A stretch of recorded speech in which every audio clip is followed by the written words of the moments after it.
Pour installer Node.js, on va tout d'abord sur le dossier nodejs.org. Sur ce site, et sur ce site on va prendre la dernière version stable. Donc on télécharge. Une fois téléchargé, on va dans le dossier téléchargement et puis on lance l'installation. On accepte la licence, agrément. Donc on laisse tout par défaut. Voilà, et on installe. Donc là,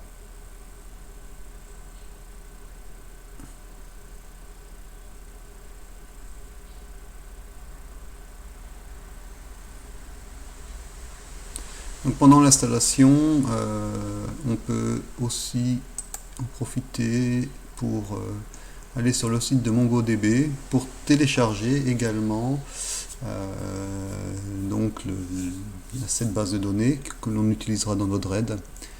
Donc on prend une version qui correspond à notre matériel et puis on télécharge.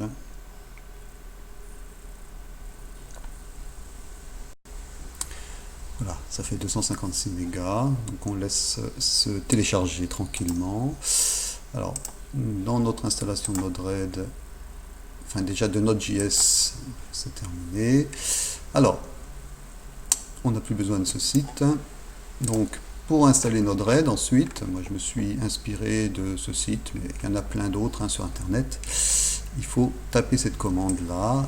Donc, je la copie. Donc, et puis je lance l'invite de commande.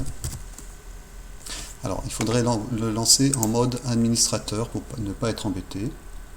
Donc en tant qu'administrateur. On fait oui. Et puis je vais coller donc npm install de Node-RED.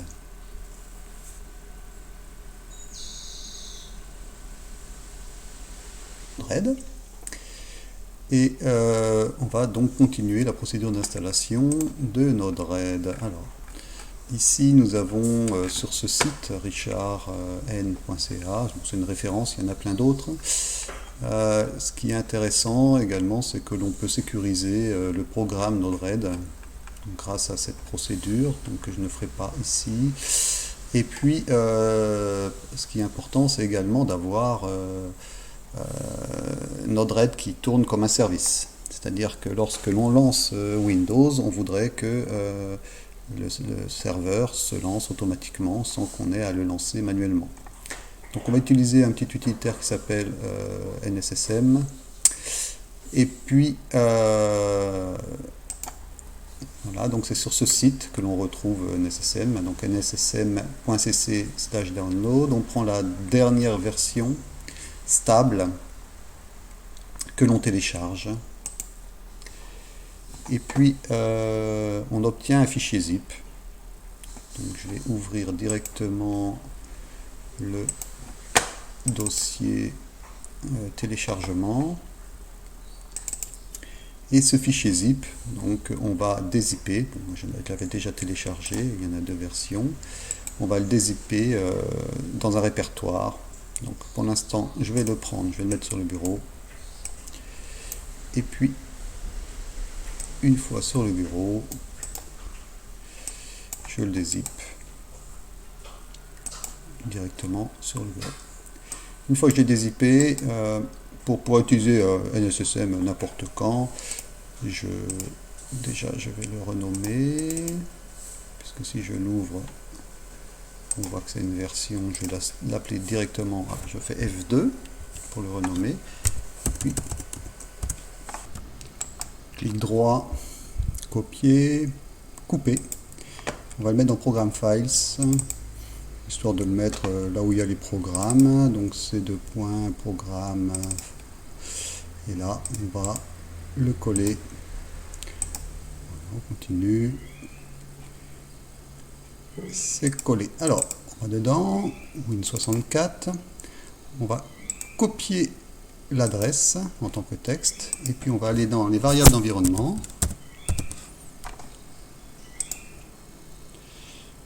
variable d'environnement, et puis on va le mettre dans le path, dans le variable système. Et puis on va modifier le path, on va ajouter, nouveau, et on colle. Donc NSSM sera accessible de n'importe où grâce au path. On fait OK, et on fait OK. Une fois que tout cela est fait, on peut lancer une invite de commande. Alors on relance une invite de commande pour que le path, si on utilisait une invite de commande qui était déjà lancée, ça ne fonctionnerait pas. Donc il faut relancer une invite de commande. Donc j'exécute en tant qu'administrateur. Je fais oui. Alors avant de lancer NSSM, on va lancer une section Node-RED pour que le Node-RED crée les répertoires qu'il utilisera lors de... Voilà, donc là je fais autoriser l'accès. Et puis en lançant Node-RED, il a créé le répertoire et puis ses fichiers de configuration, notamment setting.js, le répertoire .node-red qui se trouve dans user Valentin, etc. Donc là, je vais pouvoir faire CTRL-C pour terminer. Et puis on va pouvoir donc lancer NSSM. Donc on fait NSSM install. Alors pour le chemin, on va aller voir, retourner sur le site richard.d.ca qu'on va mettre là. Et puis voilà.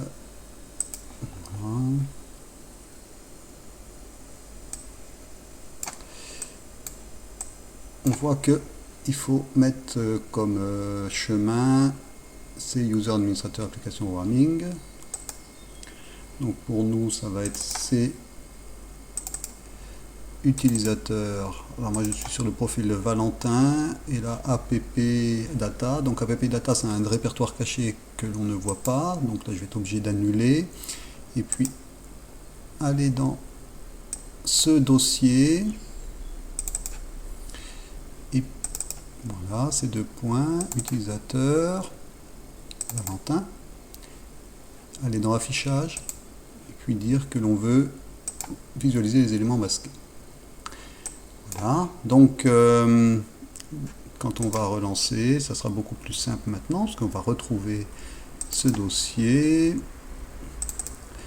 utilisateur, Valentin, application data, roaming, npm et notre de commande. Voilà.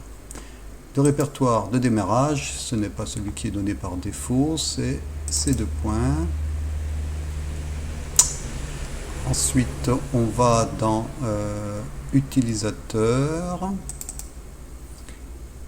Valentin, et c'est Node-RED, point Node-RED. On fait ouvrir. Et pour les settings, bon, là je vais copier simplement ça. Je vais faire un copier.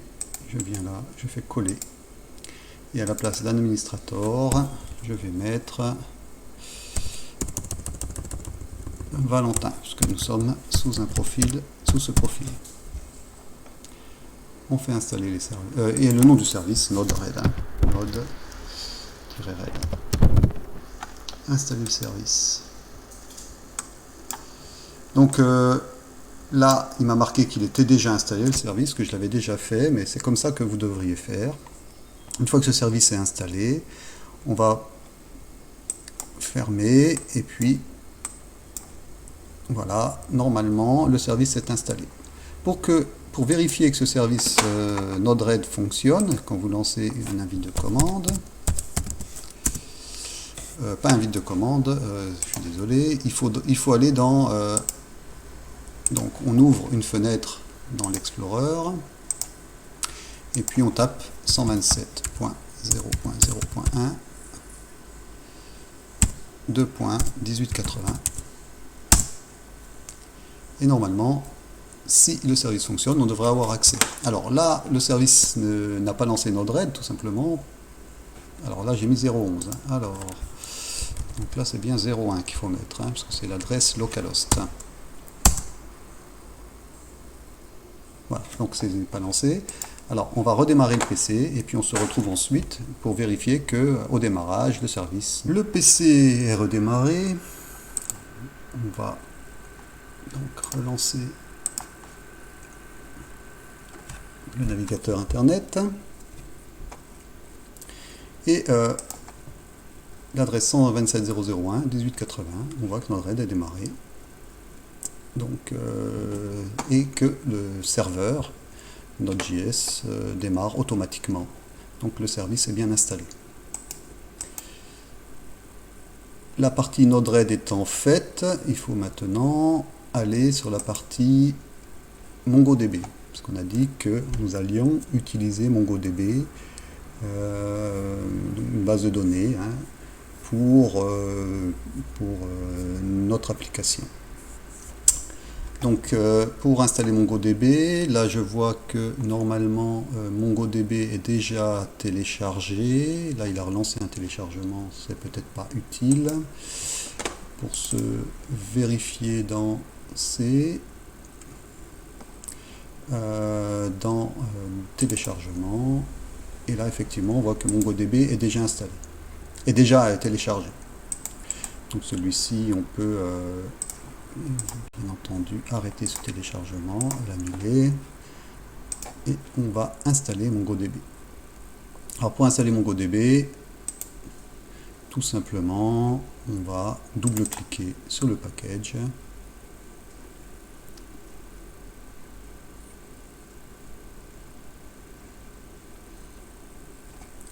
on fait Next, on accepte,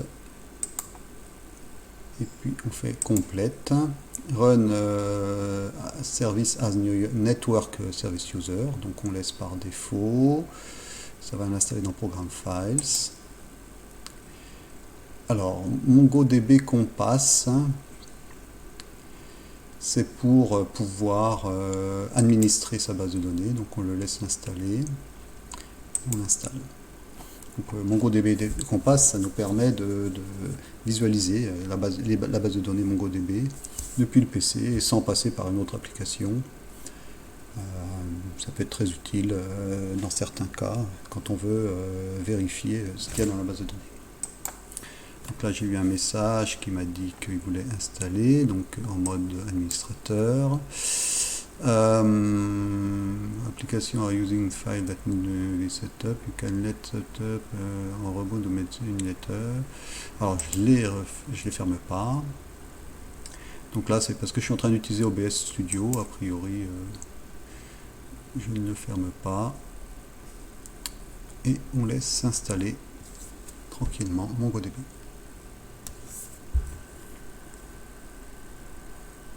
Alors, le PC a redémarré. Donc là, il y a MongoDB s'est installé. On a MongoDB Compass. On va lancer MongoDB Compass.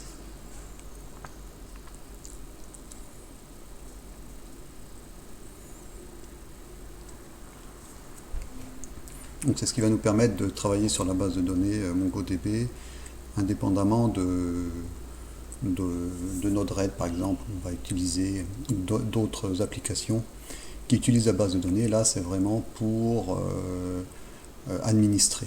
C'est un logiciel d'administration de base de données. Donc c'est pour la première exécution. Next, next, next. Voilà. Et get started. Ok. Donc, pour se connecter à la base de données, on tape tout simplement connect.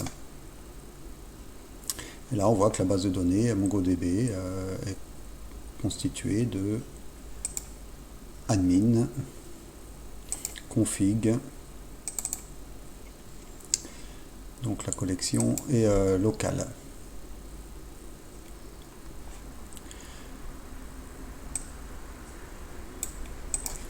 On va relancer Node-RED.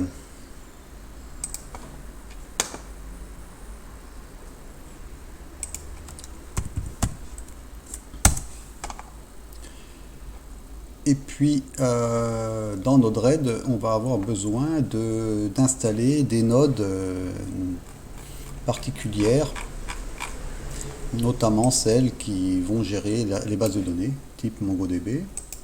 Donc pour ce faire, on va venir ici, on va aller dans Manage Palette, on va aller Install et puis on va aller rechercher MongoDB.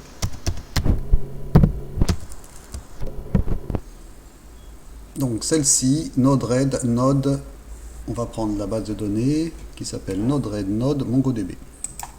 Install, on l'installe.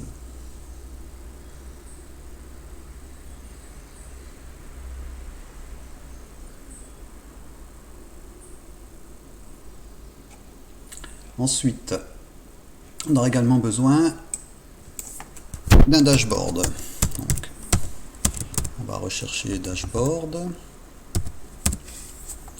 Dashboard. Alors là, on va closer. On va refaire Manage Palette. On peut vérifier que la base de données MongoDB, voilà. Donc les deux nodes sont apparues.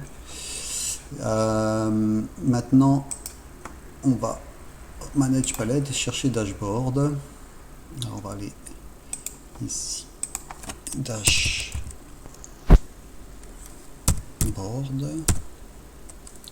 et on va prendre cette node là, celle qui s'appelle node-red-dashboard que l'on va installer.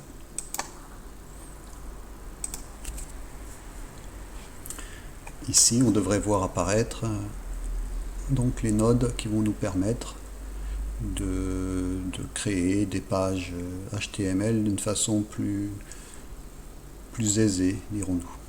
Donc voilà, toutes les nodes qui ont été rajoutées. Donc si on vérifie, le dashboard est ici avec toutes les nodes qui sont disponibles. À ce stade, on peut donc mettre le programme. Alors on pourrait le faire à partir des nodes directement. Alors sinon on peut également aller chercher un programme déjà existant, donc qui se présente sous un fichier texte, et puis on double-clique, on sélectionne tout en faisant CTRL A, CTRL C comme copier. On aurait pu faire sélectionner tout comme ça, CTRL A et copier ici, CTRL C. Une fois que l'on a fait cela, on revient dans Node-RED et puis on va aller importer, on va coller et puis on va importer le programme, donc 6 flows, 338 nodes, etc. Donc le flow 1 qui était le flow de base, on peut éventuellement le supprimer, c'est pas obligatoire, et puis on retrouve le programme. Donc si on veut que ce programme fonctionne, il faut le déployer. Et puis en principe, il est utilisable directement à l'adresse donc 127.001.18.80 lorsqu'on est sur le serveur directement. Sinon c'est l'adresse IP du poste sur lequel est installé Node-RED, suivi de 2.1880/UI. On a la liste des affaires qui est vide, la liste des devis, la liste du personnel, le détail des affaires, donc tout est vide, normal, et planning et pointage, et enfin calcul des avancements. Donc pour essayer d'avancer un petit peu, on peut ajouter une affaire fictive. Donc ici on va mettre par exemple affaire numéro 1. Le responsable, eh bien, il y en a, on ne va pas en trouver. Le statut en cours, on ne va pas en trouver parce qu'on ne les a pas encore créés. Donc on va enregistrer, il n'y a pas de responsable. Pour mettre des responsables, il faut juste rajouter du personnel. Voilà, un responsable d'affaires, notamment. Alors, chaque nom, le nom et prénom doivent être différents d'un chargé d'affaires à un autre. Donc si vous avez des homonymes et avec le nom avec le prénom, ça risque de poser des petits soucis. Donc le nom et le prénom doivent être uniques dans la base. Donc, par exemple, Grandjean, Xavier. Voilà, on enregistre. Et puis, on peut revenir sur l'affaire, l'éditer, et puis mettre Grandjean Xavier comme responsable. Donc l'avancement théorique, bon, on n'a pas mis d'heure, il n'y a pas d'heure prévue, il n'y a rien. Donc derrière, j'ai pas rajouté les devis, mais on aurait pu rajouter également les devis. Donc tous les devis que l'on a fait ici. Et puis quand une affaire a été créée, on peut aller la gérer en regardant le détail de cette affaire. Rajouter déjà la main d'œuvre prévue, etc. Alors on va éditer, on va dire que on va prendre la date du jour et que le numéro de devis DE 01 pour cette affaire, désignation devis principal. C'est là où on va mettre tous les devis concernant l'affaire et tous les avenants. On va dire qu'on en a pour 1000 euros. Fourniture prévue, on va dire qu'il y en a pour 200. De la main d'œuvre, on va dire qu'il y en a 10 heures. Et puis on enregistre. À côté de cela, on pourra ajouter des facturations, donc la facture que l'on fait, donc ajouter autant de facturations que l'on veut. Et puis regarder les achats, qu'est-ce qu'on a prévu d'acheter. Donc on a dit qu'ici la fourniture prévue c'était de 200, donc a priori les achats ici ça devrait être de 200, donc à venir 200 euros. Enregistre. Tout ça c'est juste pour faire des petites statistiques au moment où l'affaire vit et les achats fournisseurs, qui sont les achats effectifs que l'on va faire. Alors tout cela, au moment où on va vivre l'affaire, ça va nous générer notamment la possibilité de faire un planning et de pointage. Alors là, il n'y a qu'un seul personnel, donc on pourrait très bien rajouter ouvrier 1, donc un nom générique, hein, NC, donc lui qui est, je sais pas, pour un personnel de production. Et puis on va rajouter un autre. Alors ouvrier 2.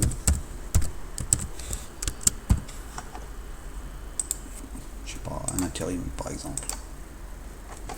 Et puis quand on va faire le planning de pointage, on va pouvoir ici, par exemple semaine 4, dire que ouvrier 1, je l'ai prévu 8 heures le lundi, 8 heures le mardi 21 janvier, 5 heures là. Bon, s'il y avait plusieurs affaires, on pourrait panacher. Hein. On va mettre 8 heures et puis 10 heures par exemple. Et on va pouvoir également rajouter un autre ouvrier et même pointer le chargé d'affaires hein, qui est en question. On va dire qu'ils sont les deux ensemble. Si on veut changer, il suffit de changer en cliquant ici. Hein. Donc, je sais pas moi, si on veut mettre 8 heures, on va mettre 10 heures, le jeudi, donc c'est les pointages, 10 heures, et puis par exemple, lui, il n'aura pas travaillé l'ouvrier 1. Alors, il ne faut pas mettre ouvrier 1, il faut mettre ouvrier 2. Hein. Donc, ouvrier 1, ouvrier 2, donc on va tout enregistrer. On pourrait faire le planning sur 4 semaines, hein, sur le mois éventuellement. Et pour revenir, par exemple si je veux revenir sur la semaine 3, on verrait ce qui a été fait avant. Donc là on voit qu'on avait 10 heures de prévu sur cette affaire, on a passé 62 heures. Donc il faut se poser des questions peut-être.